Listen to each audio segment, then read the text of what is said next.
This video builds on the last one and expands on the Trimurti and the expressions of the Trimurti. And I think at the end of this, you'll see exactly how complicated this gets. And we're only scratching the surface. So to remind you, the Trimurti is really, it's like the Trinity in Christianity. It's not three different things. It's three parts of the same thing, three aspects of the overall universal consciousness or universal element of reality.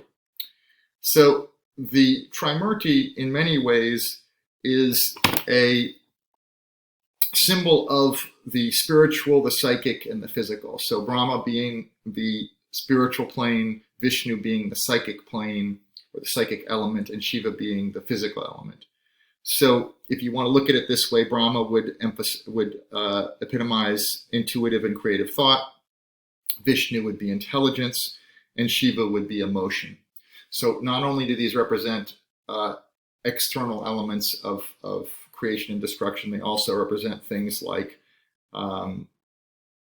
creativity, intelligence, and physicality, which I think is interesting.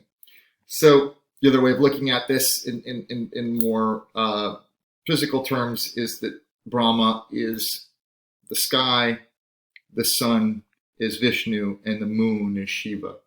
So there are many ways to look at this. We could go on and on, but I think you get the idea. They're different aspects of the same thing. Now, the least worshipped god is Brahma. Now, you might say, well, why would that be? We worship a creator god, and this is obviously very important. So why wouldn't they worship it more? And if you think about creation, well, creation for the most part, once it happens, is done. So it's not something to be worshipped. It's more the preservation of the thing that needs to be worshipped. So Vishnu is much more worshipped than Brahma is. So the traditional depiction of Brahma, as it is here, is usually that Brahma has four heads. And according to the mythology of Hinduism, originally Brahma had 5 heads, but he created a female god that he then sort of was a little creepy with and sort of was following around and acting a little bit unnecessarily lustfully toward her. So Shiva decided to chop his head off. And this is an example of even the gods need the other gods to come in and check their instincts. So Brahma was put in his place, if you will, by Shiva early on. The 4 heads also, not just the 4 heads, as in the upper part of the head, which you'll notice those stripes along is typical of Brahma. Those what look like 2 hot dogs on top of one another. And the bindi in the middle is the 3rd eye. You can see that between the eyebrows. But Brahma usually wears a crown, usually with a lot of bling, and you see that also around the necklaces that he wears and the garlands. He's usually decked out. And you'll see that he's an older god, so he represents wisdom. He sees in all directions. And the symbols around him are very important. You'll see a lot of symbolism in the Hindu iconography. And the first one is the red lotus, the unfolding lotus, which symbolizes the emerging of creation. It's also the sunrise, the redness of the sunrise. The red lotus opens at sunrise. So the lotus flower is, it's the quality of living things. And so again, his connection to the living things that he creates. The mala beads in his lower right hand, you'll notice also every single hand has a different mudra, which means a different hand position. These also all have symbolism, which I'm not going to go into, but they're somewhat related to the things that he's holding. So the lotus flower, again, the symbol of nature, is that kind of hand position. The mala beads are a little bit like the rosary. So he's going through the mala beads. That's kind of how he keeps track of time. So if you think about almost like a physical manifestation of a clock. So he's moving through time as he moves the beads through his hands. And so that's the duration of the universe as it goes on through time. The Vedas in his upper left hand are extremely important because, as we know, that's the basis of the Hindu philosophy, and all of the rituals and the mantras and all of that is in the Vedas. And the Vedas are almost always in Brahma's possession. The red color being the power of the sun. And the holy water usually is the holy water of the Ganges, which is the river of creation. It's a very important river in India. So this idea of the sacramental water that Brahma carries with him. Brahma also carries a scepter, a symbol of his reign as king. You'll notice also in this depiction on the right, the gold one, he has in his left hand what looks like a circle with fire coming out of it.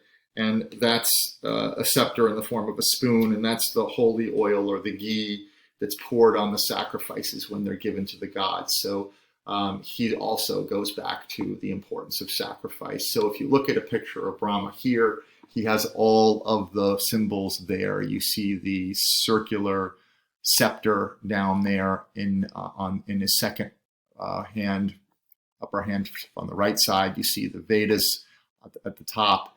You see the beads in his hand on the bottom on the right side.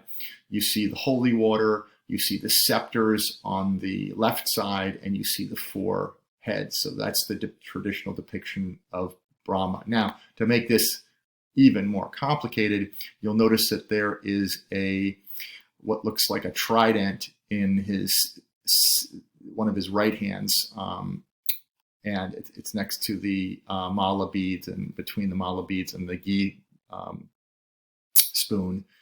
That is a symbol of Shiva. And you'd say, well, what's the symbol of Shiva doing in the hands of Brahma? And of course, the answer always in Hinduism is it's neti neti.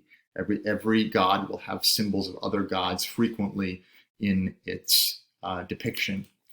The last thing that's really interesting here is Saraswati. So Saraswati is also the consort of Brahma, which means she is like his wife. You'll see some of the symbols there are the same. She also holds the mala beads in her right hand. She also holds the Vedas. She is the goddess of creativity. And it's interesting that you're going to see in Brahma the importance of creativity. And for Saraswati, she will be for students a very important goddess because she is symbolizing the many things that you want to be pursuing.